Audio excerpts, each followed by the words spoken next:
My beef with AI, let me start there, has been this ROI question. I've been in countless meetings internally. I've been in countless events externally where we discuss what is the ROI of AI.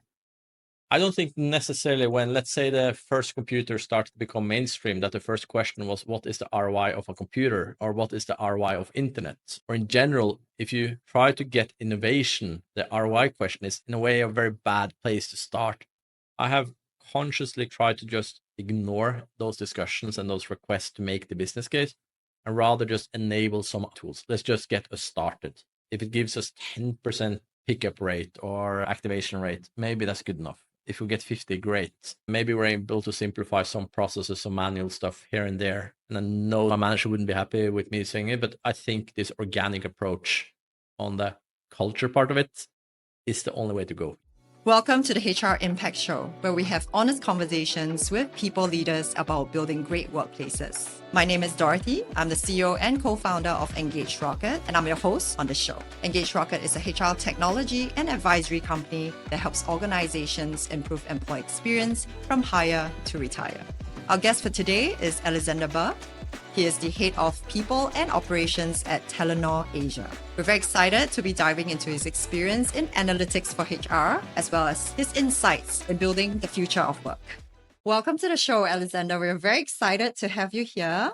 And for our listeners who may not be very familiar with your profile, could you tell us more about yourself and also your journey in HR?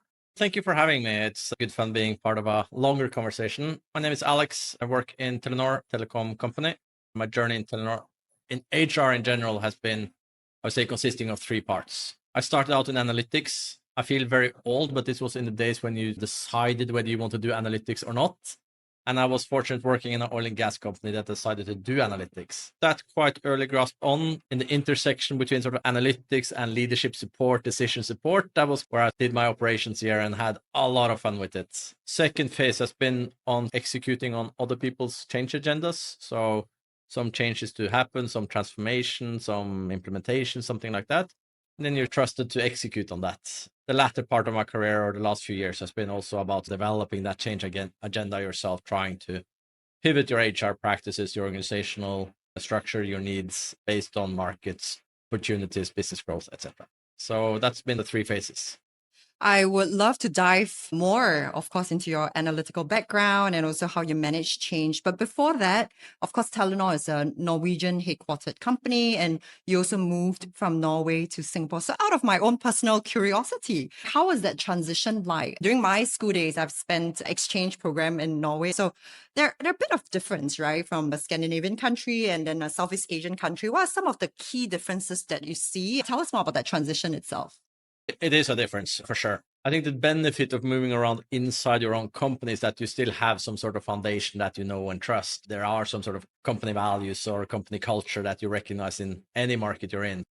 It would probably be a bigger transition if I moved into a Chinese company or an American company. I think it's moving abroad, you're doomed to do mistakes. My first working abroad was in Malaysia, and I'm sure I did every religious mistake I could do. I'm sure I did every ethnicity mistake. And then you have language on top. You are learning also your own, your corporate English is different working abroad than it is in your home country, etc., etc. You do a lot of mistakes, and then you hopefully learn from that and pivot from it. This time around in Singapore for me has been, hopefully I've been able to find my style both as a leader, but also as a professional. More natural. You bring some with you from your home country that you hold no matter where you are. Then you try to adapt it a bit based to where you are. Speed is a big difference. I think things goes faster in Singapore, in this part of the world. I don't know if you disagree. You've been to Norway, but I think it's a bit more 9 to 4, casual working, overtime is frowned upon. And here also a bit more sort of attitude of working hard to get results. So I think that also reflects in the workplace for me. I see it as not a contrast, but a change. Does that resonate or? 100% resonate. I'm just wondering, as a Norwegian company with an office here, how do you reconcile the two? One of the things I remember about Norway is the respect of boundaries, right? Singaporeans, we have a very high achieving and all about productivity mindset. And Norway is all about, okay, yes, that's important, but also personal boundary. What's the bridge between the two? Yeah, it's a good question. I think that's my second difference between working in Norway and leading in Norway versus here, is that I do at times like myself a bit less as a leader when I'm abroad. Of course, my national inclination would be however I would lead in my home country. I think being a bit more direct, of course, as a manager, you have a little bit more say. Your word is final. The team may be looking more for you to make decisions. So I'm probably a little bit more direct and firm as a leader here than I would be in Norway. If I were that firm in Norway, they would kind of, you're not involving the team sufficiently. You are making decisions too hastily. So it's a difference. To your question, how do you serve as a company? I think you try to get the best from both worlds, to be honest. There are some universal truths to leading teams or working someplace. You want to be seen, you want to do meaningful work, you want to be respected.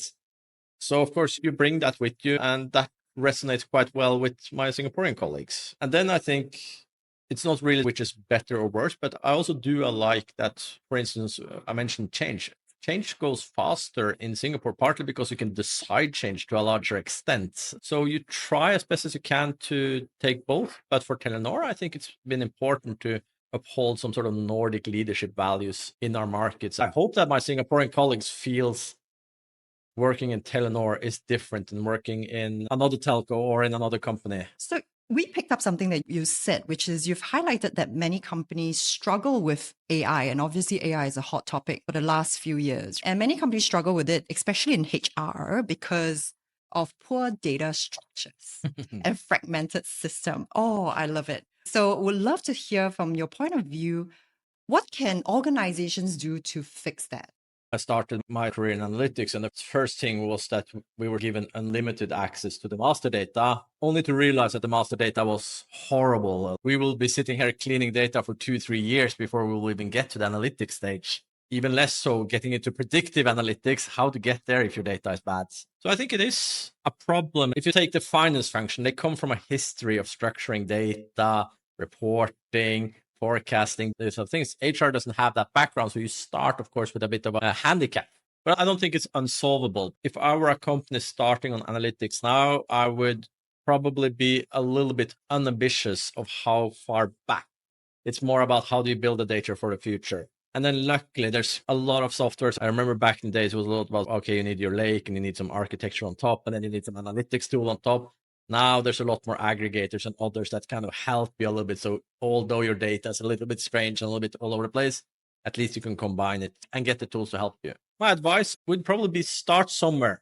Where do you go full-fledged AI, or you're just doing sort of your traditional analytics in Excel or Power BI or other tools? There's a lot of them. Test it out a little bit and see how hindered are you by the master data that you have. And then I think my second advice, this is what I had and probably why I loved analytics from the very get-go. They put us in a cross-functional team. We were a finance person, a data scientist, and 2 HR people. And they basically put us in a dark room and say, see if you can find out something interesting.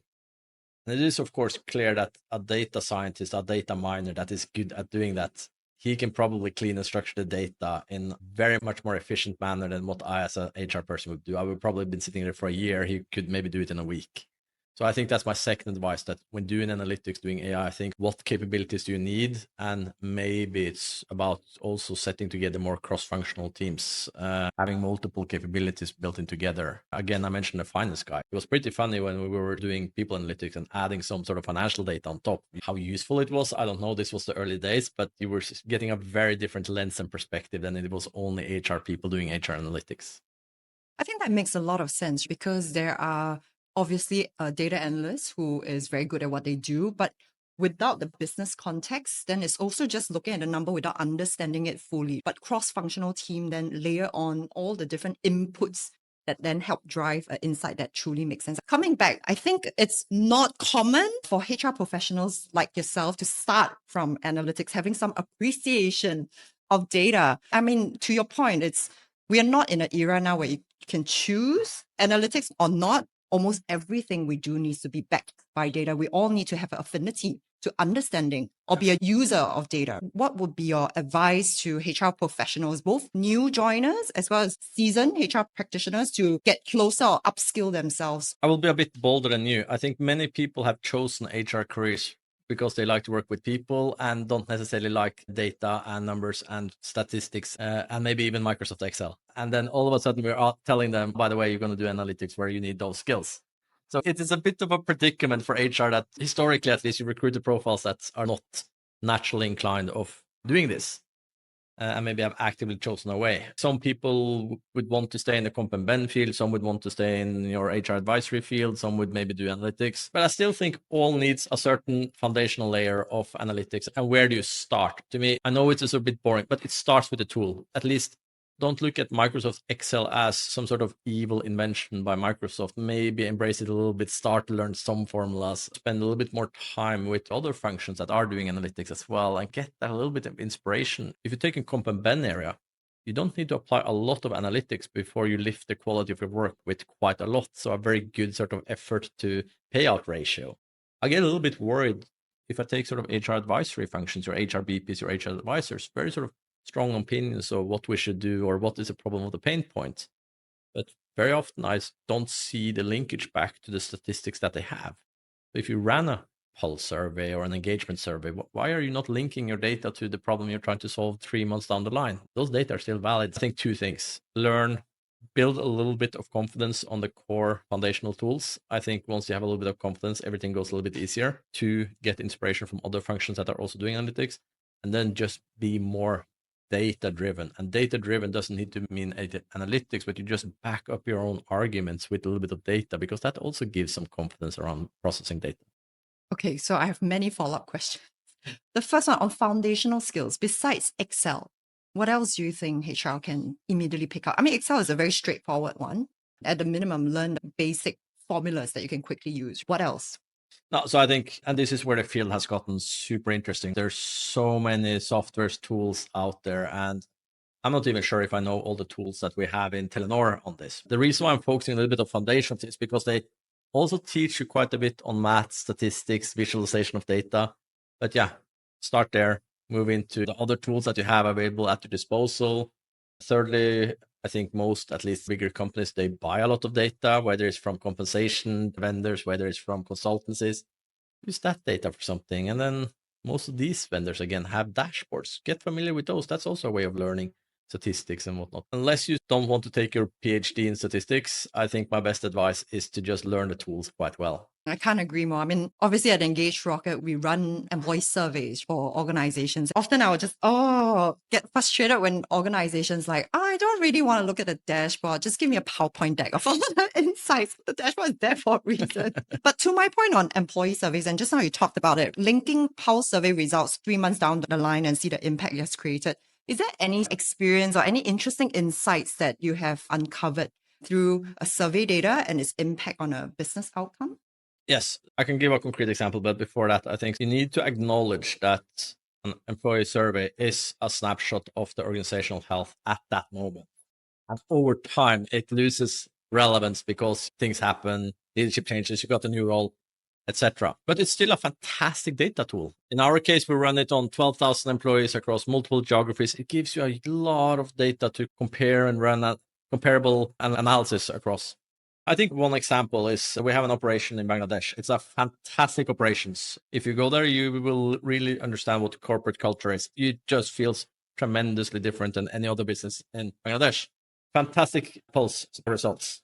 But when you start slicing it down on the different demographies, you actually see a slightly different pictures.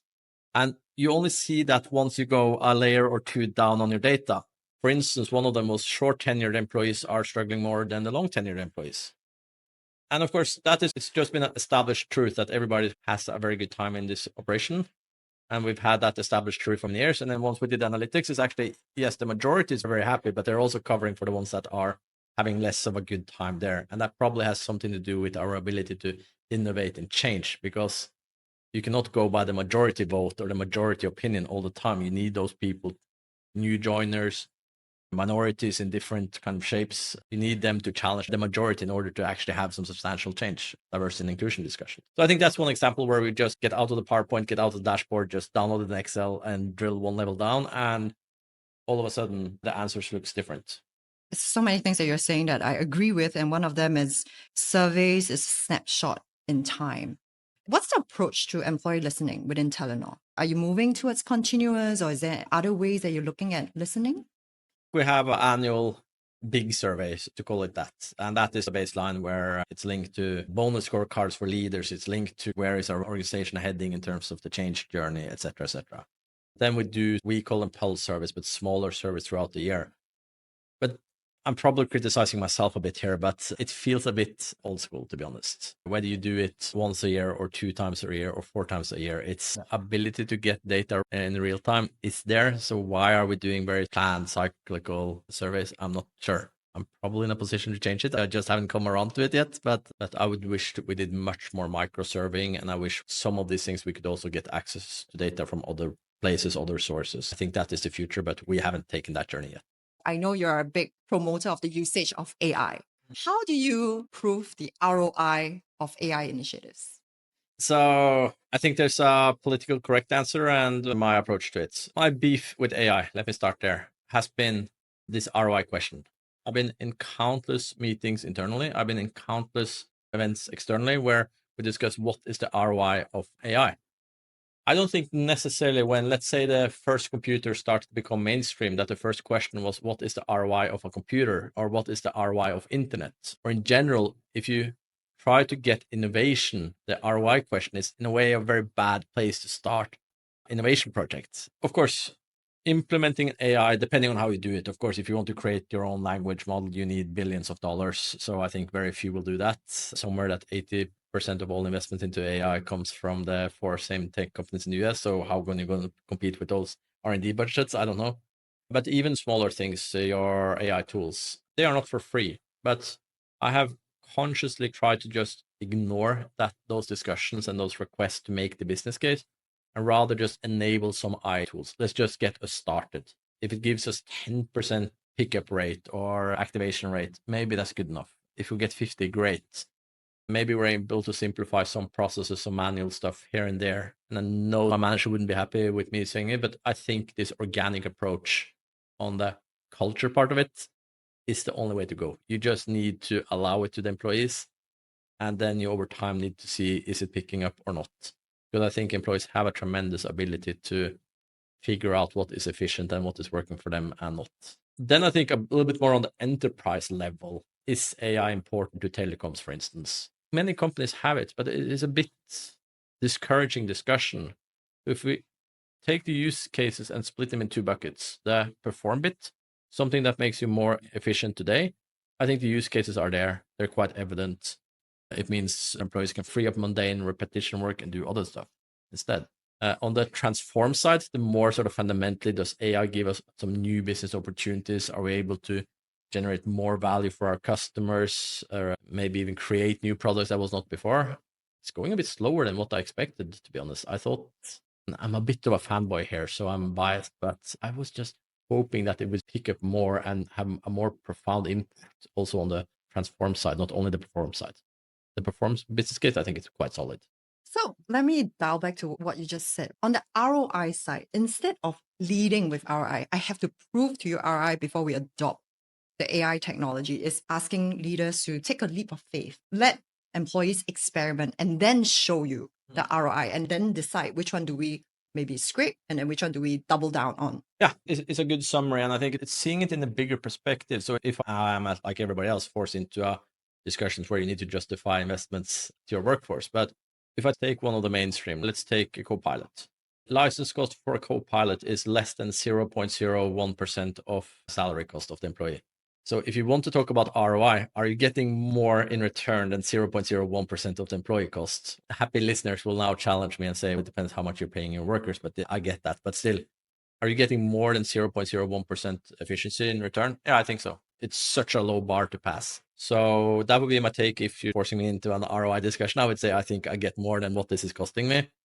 And then you have the culture side and those things that are a bit sort of less easy to measure. You get a workforce that is more tool enabled, et cetera, et cetera. I get a higher output than the input on the other side. But yes, to your summary, I agree. It's a leap of faith, and figure out what you want to double down with and what you want to cancel. And you need to be willing to pivot fast here.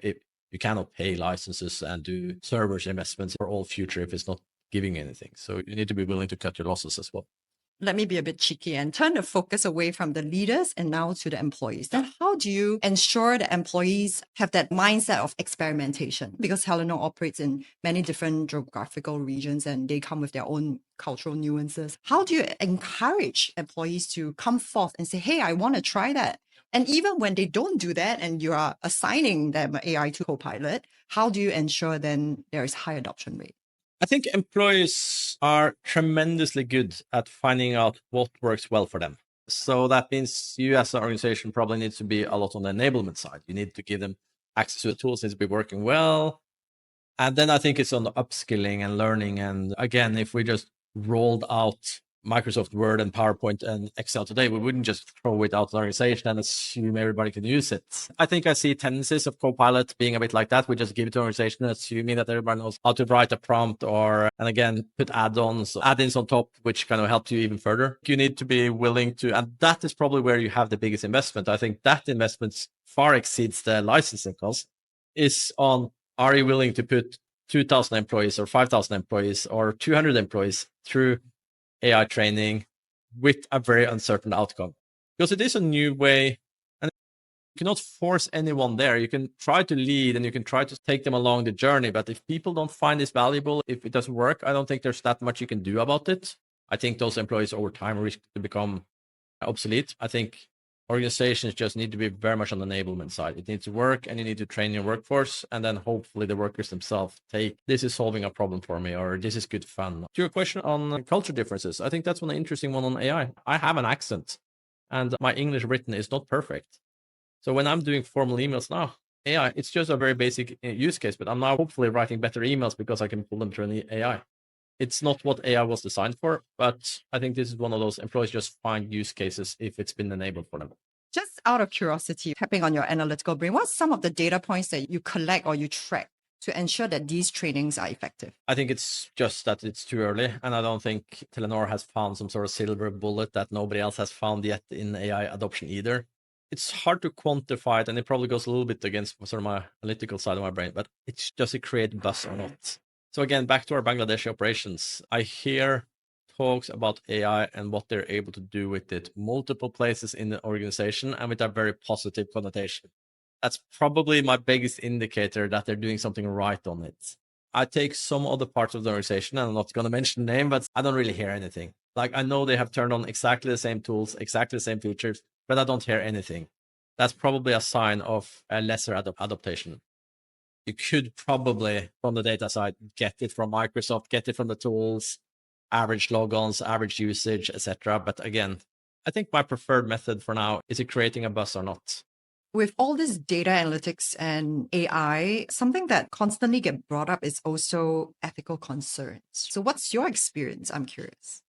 As you do people analytics and as you get better to it, you will encounter ethical dilemmas around the data that you're able to harvest. One concrete example, this is, I think, almost 10 years back. We started to see, could we get some analytics on turnover? And our starting point was actually our employee share program. Those not participating had a 3-time higher turnover than those not participating. That was the base case. Then there's a lot of public data on that people tend to change jobs around their anniversaries, either how long they've been with the company or their own 30th, 40th, 50th birthday. So you then take those and you define some sort of high risk group, and you reduce from the whole workforce to a relatively small group, but still large enough, too large that you can pinpoint individuals. And then I don't know if those tools still exist, but there were tools scraping social media, seeing who were following new companies, who were creating new connections on LinkedIn, who was doing the typical job seeker behavior, identifying basically job seeker behavior. And when we then apply that on top, we were actually able to see who is going to leave next, or the highest likeliness to leave next. From an analytics point of view, we were super excited. Wow, this is super granular. It's cool use of data, many data sources, quite sophisticated, but also easy, right? We had the discussion, it became, what do you do with that? Do you tell the employee that we think you're going to leave? Do you tell the manager? Do you do anything at all? For us, the decision was that we cannot go this granular on people analytics, and we will not use people analytics on this purpose. So we just discarded it. It was still pilot. But I think this is not unique. Where I started with people analytics unleashes a lot of powers. And I think then it becomes very important that you organizationally, but also individually, have some sort of backbone on what is right and what data should I actually just leave aside. I mentioned an example of a turnover. I imagine it's possible to do the same around sick leave. I imagine it's the same who is most and least happy with their salaries. You can probably do quite accurate analytics on all. And I'm not sure if you actually want to go down that road. I love your example because I think this story isn't about not pushing the boundaries of what analytics can do and really using it to the full potential and helping us inform policies, decisions, and just help the organization achieve more. But then application of analytics and AI always needs to be controlled by certain boundaries, and that should be very clearly pre-communicated principles, be it principles that we set or core values that we want to honor, so that when it crosses over, then that's where, to your point, it's cancelled or you pulled it back. Yeah, I think we have on our employee engagement survey, there we have a defined both policy by tool, but also internally that we never go so granular that you can identify individuals. Meaning if you belong to a small team, your results get extrapolated to a larger team. It's not very difficult in engagement service or pulse service. I think it's built in many of these tools, but I'm not sure if it's equally good mechanisms are built into all other tools, especially when you start combining data sets. What about change management? So you have obviously led many transformation type of projects. What would you say as key ingredients that's important for change management? And again, any key metric that you track? I just need to confine myself a little bit. What I've done most of is reorgs and downsizings. And I think the change management in those are maybe different than if you are establishing yourself in a new market or, I don't know, doing some other major organizational change that is not linked to that. But I think truthfulness is the number one to change management. And I'm surprised on how much spin certain companies try to do on what they're actually trying to accomplish. So if you are struggling with increasing costs and revenues are not keeping pace, or you just need to reduce your OPEX base, or whatever reason you're doing it, just tell it to the employees. They are smart. You've hired them because they are probably good at both obtaining information and processing it. So I would say truthfulness is what I miss the most in change management. And I think it's also the key ingredient for succeeding. Then I think we come into the more of the classical that you can just not be visible enough, not necessarily on stage, but just be out there, explain what you're doing, explain where you are, why you're doing it over and over and over again. Try to put the language of the employees on it. I think sometimes HR comes, we lock ourselves in a room, we put really fancy, good corporate language on it, but maybe it doesn't resonate that well. So also keep it just a bit authentic. And then some of these processes, they're going to be tough regardless. So don't shy away from it, but at least try to do it respectfully. To your point on lean towards over communication, communicate over and over again. And I agree. I think it's better to over communicate than to under communicate. And this reminds me of this data point that we collected during COVID when Singapore went into lockdown. We launched this nationwide program. Back then, working from home is not normal, right? So we were thrown into lockdown and we ran surveys over 100 organizations. And 2 data points that we collected was the frequency to which organizations were communicating to their staff on all the BCP, the business continuity plans, which kept evolving because of the changing rules that the government was rolling out. And the second data point was the confidence level that they had in the plans that the companies were rolling, and the confidence level they had that the organization would survive the pandemic. It was a very strong correlation. Like literally, the higher the frequency, the higher the level of confidence. So I fully agree with you. Over communication, way better than under communication.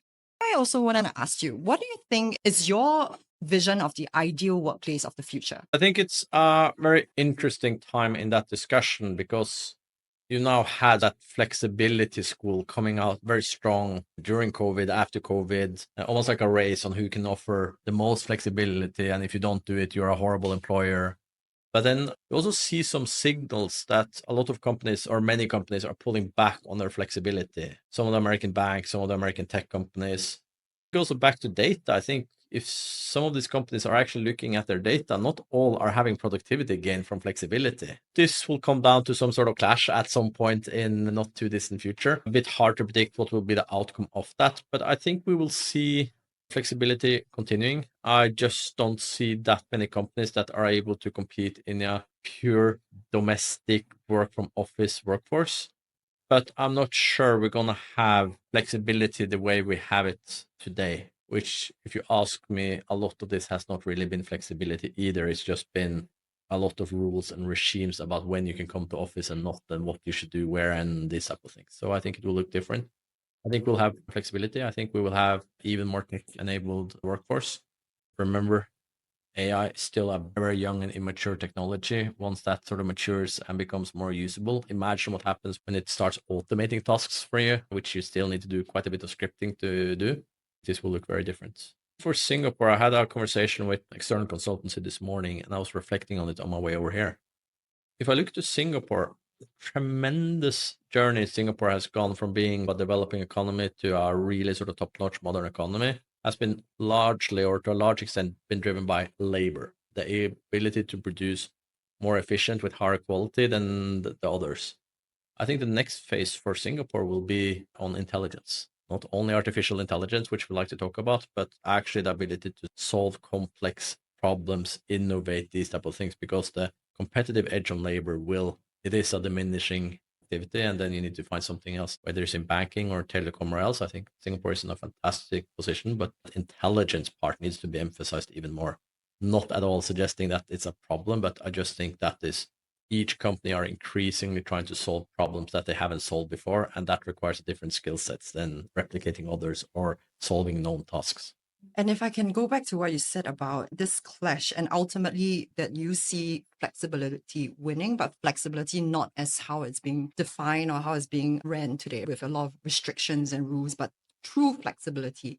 How much of it do you think would be because of new generations of leaders rising up? Because today the statistics is that Gen X takes about half of all the leadership position. And of course, millennials like you and I will then move up, and then soon future generation. They have very different perspective to people management. And also, to your point that flexibility will have to look very different. And today, I think there's this clash, and I think there is this struggle with restriction also stems from culture, the psychological safety, the trust element. You talk about truthfulness, right? All of this adds to the fact that it's not true flexibility today. So what's your viewpoint on the key ingredients to make that happen? I think you are right that the majority of people leading people in a company today has grown up and made their careers in a context of being in the office. I remember, and I still hear it, but I remember being a young talent myself, being told that, remember, Alex, FaceTime is important, meaning the amount of hours you sit at your desk. I struggle to see Gen X, maybe millennial, coming into a leadership position, saying the same to any of their subordinates, that FaceTime is important. And then the romantic part of me wants our workforce and the future leaders to be more concerned about impact and more concerned about how to run healthy businesses, also the financial performance, but also on the ESG side, and less about whether that happens at home or between 8 and 6 or at midnight, or when does it happen. But I'm not entirely naive as well, I hope, because some things do require collaboration.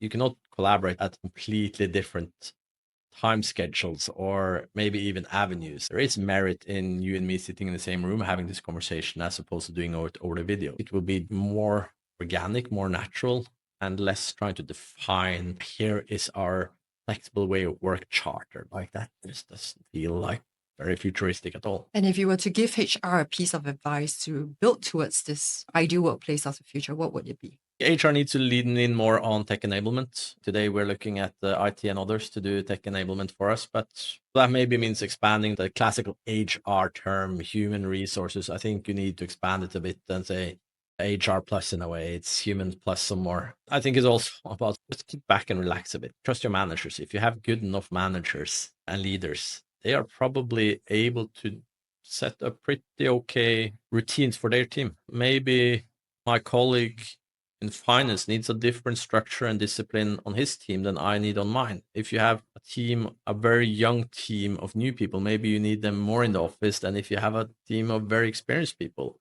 So I think this is also trying to write ourselves out of every single individual circumstance. It's a dead end road to go. You need to trust your leaders. If you don't do that, then you have a problem. You need to trust your employees. If you don't do that, you have a problem.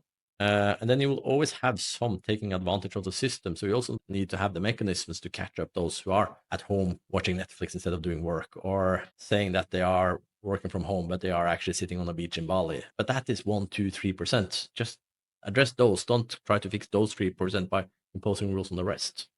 Can't agree more. Okay, so now we move on to a bit of a fun part of the podcast where I'll ask you some rapid fire questions. Let's start with, if you could have coffee with anyone, past or present, who would it be? I guess I should come up with a rapid answer as well then. Past or present? Hard for me not to say Donald Trump in a way. I would just love to, Really? not because I'm a fan or anything. You read so much about him. Some of it seems quite disconnected from reality. What is he like in a one-to-one? He cannot be all bad or all good, right? Yeah, that's actually a very interesting one. I would be curious to know what he's like in a one-to-one. That's a good one. What's one thing you wish employees understood better about HR? We're not there to make their life difficult. We are not the enemy. And what's the best career advice you've ever received? It's a bit sort of anti what I stand for, but I had a manager telling me that, Alex, remember, you're brand new here, less than anybody else. The only way you can compete is by working hard. I think there is some merit to it, actually. So working hard is probably a good career advice, but that should not equate to working 70 hours a week in 10 years. But working hard does mean that you are able to absorb more information and produce more than your peers. I do also sometimes think that working hard also means holding yourself accountable to and being responsible to what you have to deliver. Yes, that's interesting. Yeah, because it's easier to work hard when you feel ownership to stuff. Exactly. When you don't, you are just defining your set of tasks. So I very cleverly made it a core value of EngageRocket. Hopefully my employees will work hard. Last question. If you could recommend just one must-have resource for HR professionals. Without doubt, analytics. Yes, you can get away with a lot, but you need to make sure you're making the right decisions. And part of that is getting access to the right data with the right viewpoint from the data. Specifically, what tool do you use the most? I'm old school. I love my Excels. Thank you so much for taking the time to have this conversation with me, Alexander. I've really enjoyed talking all about data analytics, and I share the same passion as you. Appreciate your time. Thank you very much. Thank you. And to our listeners, thank you for tuning in to our HR Impact Show. If you have enjoyed the conversation, please like and subscribe on YouTube, Apple, Spotify, or any of your favorite podcasts. You can also subscribe to our community at engagerocket.co/HR Impact. I'll see you in the next episode.